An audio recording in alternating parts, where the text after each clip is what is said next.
आप सोचते हैं कि पैसे का मकसद सिर्फ खर्च करना और कमाना है, लेकिन क्या आपने कभी सोचा है कि जो पैसे हमारे पास होते हैं वो हमारे सोच, इमोशंस और डिसीजन को कैसे कंट्रोल करते हैं? क्या आपने कभी ये सोचा है कि आप जो पैसे खर्च करते हो वो आपके दिमाग में कैसे जगह बना लेते हैं? अगर नहीं तो आज के इस वीडियो में आपको ये सब समझने को मिलेगा। और अगर आप ये सोच रहे हैं कि पैसे और मानसिकता का क्या कनेक्शन हो सकता है, तो आपको ये वीडियो मिस नहीं करना चाहिए। सबसे पहले बात करते हैं वक्त की। क्या आपको लगता है कि पैसे सिर्फ एक छोटे समय में बनाए जा सकते हैं? अगर हाँ, तो ये बुक आपको एक बिल्कुल अलग पर्सपेक्टिव देगी। मॉर्गन हाउसल कहते हैं कि वेल्थ बिल्डिंग का सबसे इंपॉर्टेंट एलिमेंट है टाइम। हम सबको लगता है कि हम जल्दी से पैसा कमाने के लिए इन्वेस्ट करेंगे या किसी स्ट्रेटजी को तुरंत अपनाएंगे, लेकिन पैसे का असली मैजिक तब होता है जब आप समझते हैं कि लॉन्ग टर्म थिंकिंग ही वेल्थ क्रिएशन का की है। एक एग्जाम्पल देखते हैं।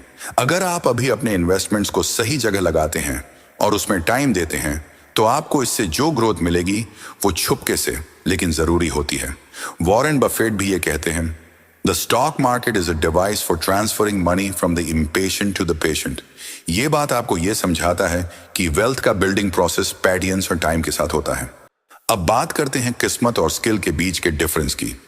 हम सबको लगता है कि सक्सेसफुल लोग सिर्फ अपनी स्किल की वजह से सक्सेसफुल होते हैं, लेकिन मॉर्गन हाउसल ये बताते हैं कि किस्मत का भी अपना रोल होता है। सक्सेस का एक बड़ा हिस्सा हमारे सर्कमस्टांसेस, टाइमिंग और थोड़ी बहुत लकीनेस पर डिपेंड करता है। और ये बात सिर्फ पैसे तक लिमिटेड नहीं है।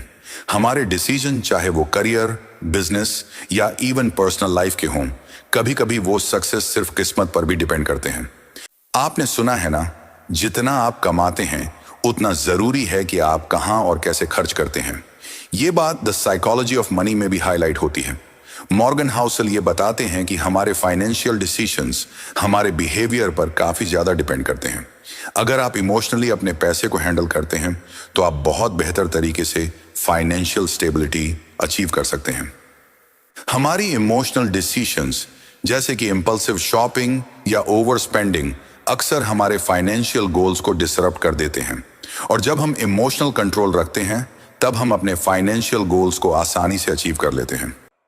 आपने कभी ये सोचा है कि कब इनफ है? हमारी लाइफ में पैसे का गोल कभी कभी इतना ज्यादा हो जाता है कि हम अपनी असली हैप्पीनेस भूल जाते हैं। द साइकोलॉजी ऑफ मनी इस बात को एक्सप्लोर करता है कि एक पॉइंट के बाद आपको समझना पड़ता है कि कितना पैसा आपके लिए काफी है। ज्यादा पैसा कमाने की रेस में हम अपने आप को स्ट्रेस, एंग्जाइटी और ओवर एम्बिशन में डाल देते हैं। हाउसल कहते हैं कि जो लोग एनफ को समझते हैं वो अपनी लाइफ में पीस और हैप्पीनेस फाइंड करते हैं। वेल्थ का गोल सिर्फ पैसा कमाना नहीं, बल्कि अपने मेंटल पीस को अचीव करना भी होना चाहिए। एक और इंपॉर्टेंट पॉइंट जो ये बुक डिस्कस करती है वो है सोशल कंपैरिजंस और उनका पैसे पे इम्पैक्ट।